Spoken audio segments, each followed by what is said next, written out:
সবার বাচ্চা আছে, কিন্তু আমার বাচ্চা কোথায়? আমার বাচ্চা কি হারিয়ে গিয়েছে, নাকি আমার বাচ্চাকে আমি খুঁজে পাচ্ছি না? এত এত লোকের ভিড়ে আমি কোথায় তাকে খুঁজবো? আসসালামু আলাইকুম, সবাই কেমন আছেন? আজকে যাচ্ছিলাম স্কুলে আমার ভাগ্নিকে নিতে। তো অনেক দিন থেকে ও বলতেছিল যে আমনি বাসায় আসো, বাসায় আসো, ঘুরে যাও। তো ও যেহেতু স্কুলে গেছে, আমি ভাবলাম যে আমার মেয়ে ঘুমাই গেছে, তো ওকে আমিই নিতে যাই। ওর মা কেন নিতে যাবে, আমিই নিতে যাই। আমাকে দেখলে ও খুশি হয়ে যাবে। যার কারণে আমি রিস্কায় উঠে চলে যাচ্ছিলাম ক্যান্টনমেন্ট রোড দিয়ে। ও ক্যান্টনমেন্ট রোডের সাইডেই পড়াশোনা করে স্কুলে। তো ওখান থেকে আমি অপেক্ষা করতেছিলাম, আর এত গার্জিয়ানের ভিড় ছিল, যেহেতু school time, nursery, play, KG 1 এইটুকু সেশন ছুটি দিবে ছোট বাচ্চারা।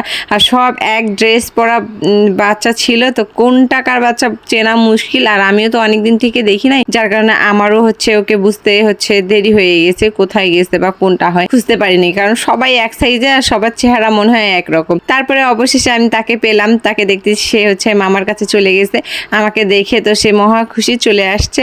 ওখান থেকে চলে আসার পরে আমরা বের হয়ে যাবে, হাঁটি হাঁটি পাপা করে দুইজনে চলে যাব স্কুলে। দেখেন কত বাচ্চা, কত বাচ্চা। তো এই বাচ্চাগুলা, গুড্ডু বাচ্চার ভিতরে আমি কিভাবে খুঁজবো, যেহেতু অনেকদিন ধরে ও কি পড়ে যায়। আজকে আবার নতুন আইডি কার্ড দেওয়া হয়েছে, তো সবাই আসতেছিল আর আইডি কার্ড দিচ্ছিল। আর তাকে দেখেন সে এক ঘাড়ে ব্যাগ নিছে, মনে হচ্ছে যে কত বড় হয়ে গেছে। দেখতে দেখতে আসলেই মেয়েটা অনেক বড় হয়ে গেল। সেদিনে না হয়েছিল কত সুন্দর করে কোলে নিয়েছিলাম ছোট বাবু। তো সবকিছু শেষ করে আমরা একসাথে বের হয়ে যাই। বের হয়ে বলতেছিলাম যে মা একটু দাঁড়াও তো, তোমার একটু ভিডিও করি। তো এখানে একটু দাঁড়াইছিলাম।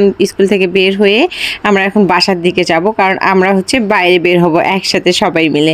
তারপরে বলতেছিলাম যে মা একটু কিছু খাও, এখান থেকে কিছু খাও, ঝালমুড়ি, আইসক্রিম, কারণ এখানে অনেক দোকান ছিল। যার কারণে ওকে বলছিলাম খাইতে, ও খাবে না, বলছিল আমি বাসায় যাব, আমার মেয়েকে দেখার জন্য পাগল হয়ে যাচ্ছিল। যার কারণে আমরা তাড়াতাড়ি রিস্কায় উঠে বাসার দিকে রওনা হয়ে যাই। আর আমার মেয়েটার জন্য সবাই দোয়া করবেন, সে যেন ভালোভাবে পড়াশোনা করতে পারে। আর কার কার বাচ্চা লায়ন্স স্কুলে পড়ে অবশ্যই কমেন্ট করে জানাবেন। কিন্তু আজকের মতো আল্লাহ হাফেজ।